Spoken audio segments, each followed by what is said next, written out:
All right, guys, welcome back. So today I want to talk about the zeroing process.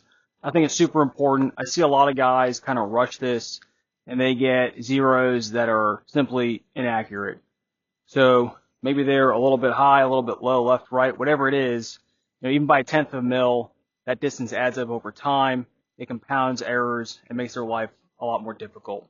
So the first thing I want to start out with the zero process is a nice clean target for zeroing. So I use this IPSC target. I use the white side, and I have my LaRue half-inch grid targets spray glued onto it. So what this does is it gives me a very, very clean target. There's no crazy visual things going on down range. It's very precise. And then I just paint spray glue over it, replace the sheet of paper, and I go from there. So this to me is a big thing.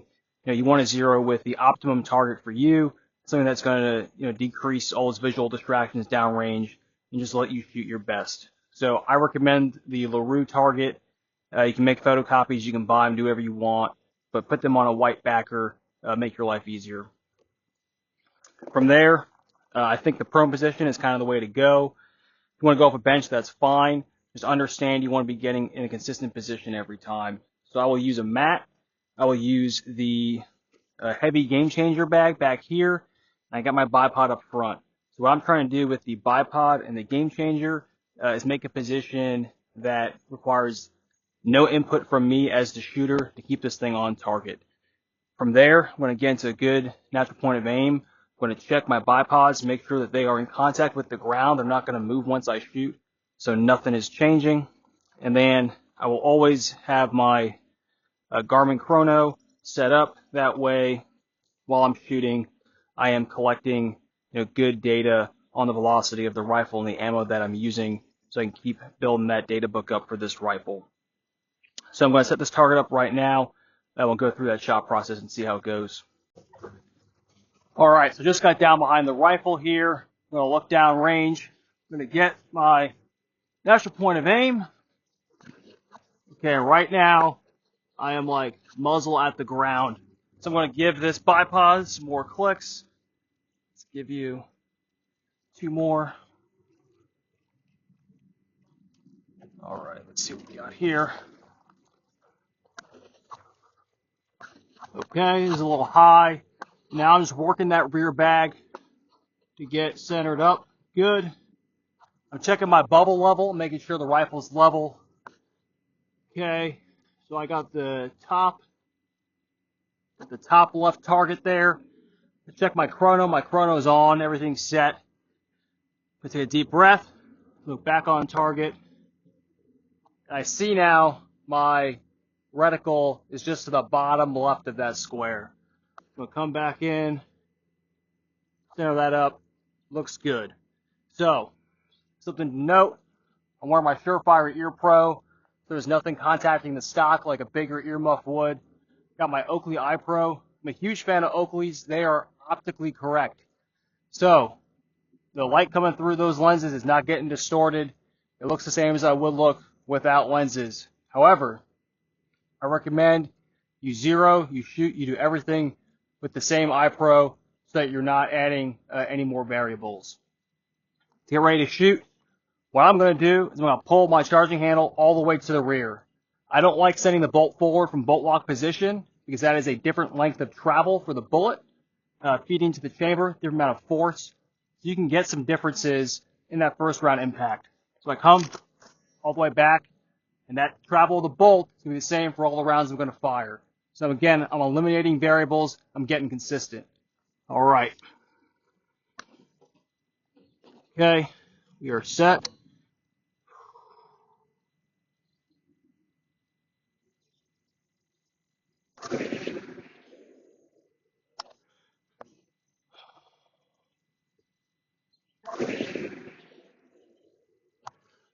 All right, super huge here.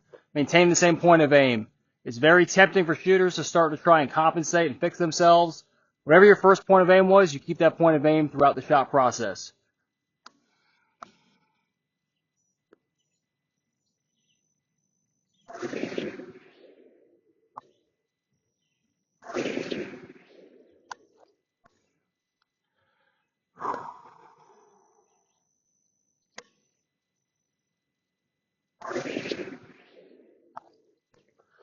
All right, so I got 5 rounds through on the chrono. I got a minimum velocity of 27.45, a max of 27.71. I got an average of 27.57. So that's Black Hill 77 grain coming out of this rifle right now. So let's get down range, look at that target. All right, so we got our first 5 rounds down range. I'll drop that picture in here so you guys can see it. So a little bit high, a little bit right. So what I'm going to do is I'm going to fire another 5 rounds, adding no clicks. A lot of shooters, they're very, very eager to start putting clicks on the rifle. I have enough ammunition that I can shoot again to confirm that that was, the rifle needing some adjustment rather than me as the shooter needing some adjustment. So I like to fire at least 2 groups before I put clicks on, just to make sure that it's not me, it's not the shooter. It is indeed, the rifle, optic, and ammo combination. So we're going to do another 5 rounds, and then we'll walk down range and see how that looks.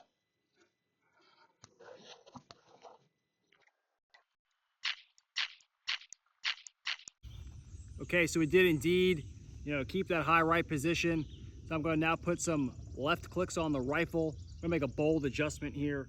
So I'm going to come 1, 2, 3/10 of a mil left. On the target, it's about a 1/2 inch to 1 inch, depending on which group you look at. So 2/10 of a mil is about 0.66 inches. So we'll go all the way up to about a full inch. If it prints left of the center, that's fine. We'll come back 1 click. But now we're going to do another 5 rounds to confirm that windage adjustment. You could still make a elevation adjustment. I got my 0 stop set, so I'm going to measure that distance and then put the clicks on with the cap off. So 5 rounds to confirm windage adjustment. Okay, get my good natural point of aim.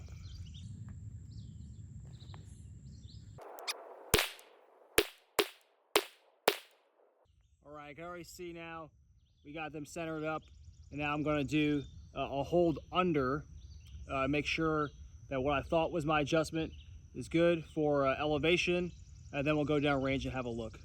All right, fresh mag. Again, pulling all the way back, make sure we got the same bolt travel. Now, what I really like again about the grid target is that now I can hold my center crosshairs, horizontal just under the center, and that'll give me a good hold under to confirm my elevation shift.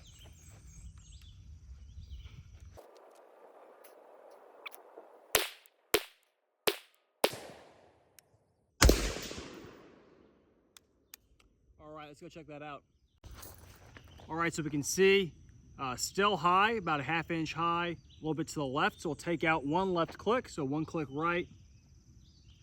And then if I look at my reticle, what I was holding was, I was holding about, we'll call it 0.2 of a mil under the target. So now my reticle, I have a break in that vertical stadia right at the 1/2 mil mark. So now I'm going to hold a 1/2 mil under, and that should be good for elevation. So 0.5 of a mil hold under. Windage should be good. I took that 1 click out.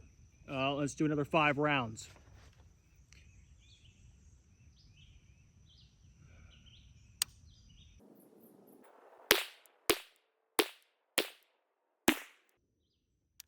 Okay, so I can see that group's a little bit low on paper. I was aiming a little bit low, so I'm going to do another 5 rounds just to confirm. If it seems like I'm being a little obsessive, I am. This is the world of precision rifle. Your zero is everything. If you don't have a good zero, you have nothing. So it is worth the time to have the best zero possible and have absolute confidence in your zero, and well worth the cost of ammunition as well. All right, another 5 rounds with that 1/2 mil hold dead center. All right, so we confirmed those adjustments. I zeroed out my turrets. Now let's fire our confirmation group, make sure that that is indeed the right zero. All right, so we can see I put a total of 10 rounds on that final group to confirm. I don't think you guys want to waste your time looking at that. So this is zeroed, zero is confirmed. I got good velocity data as well on this ammo from this gun. I'm gonna write down what the atmospherics were, log that as well, put that in my ballistic calculator. I use the Horus app. So This rifle is now ready to go. It's gonna do everything I need to do. Did I fire more ammo than the average shooter zeroing? Probably, but I have 100% confidence in this rifle. I have good data, and now when I go and I fire a round and it doesn't do what I thought it was going to do, I know it's me, the shooter, not the rifle, the ammo, or the optic. I think this is important. I think zeroing is something that we got to take more time for because it is everything in precision fire. So guys, if you have any questions, let me know in the comments. I appreciate it. Thanks.